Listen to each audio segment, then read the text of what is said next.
प्रधानमंत्री नरेंद्र मोदी ने आज राष्ट्र के नाम अपना संबोधन दिया। पीएम मोदी ने इस दौरान कोरोना वैक्सीनेशन के आंकड़े 100 करोड़ पार करने पर देशवासियों को बधाई दी और बताया कि भारत ने कैसे महामारी की चुनौतियों को पार किया है। पीएम मोदी ने कहा कि दुनिया के दूसरे बड़े देशों को वैक्सीन पर रिसर्च करने में, वैक्सीन खोजने में निपुणता थी।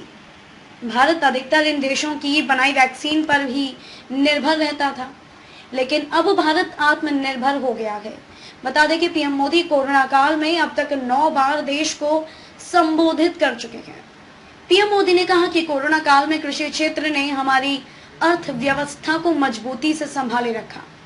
आज रिकॉर्ड लेवल पर अनाज की खरीद हो रही है, किसानों के बैंक खाते में सीधे पैसे जा रहे हैं।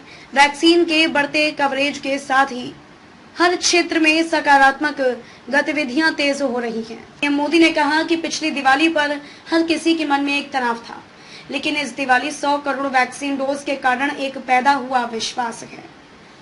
अगर मेरे देश की वैक्सीन मुझे सुरक्षा दे सकते हैं, तो मेरे देश में बने सामान मेरी दिवाली को और भी भव्य बना सकते हैं।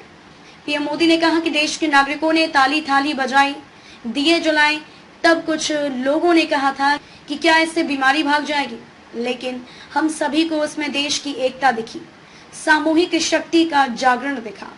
पीएम मोदी ने कहा कि हमने महामारी के खिलाफ देश की लड़ाई जन भागीदारी अपनी पहली ताकत बनाया। देश ने अपनी एकजुटता को ऊर्जा देने के लिए ताली थाली बजाई, दिए जलाए, तब कुछ लोगों ने कहा। भारत ने अपने नागरिकों को 100 करोड़ वैक्सीन डोज लगाई है, और वो भी बिना पैसे लिए। 100 करोड़ वैक्सीन डोज का एक प्रभाव ये भी होगा कि अब दुनिया भारत को कोरोना से ज्यादा सुरक्षित मानेगी।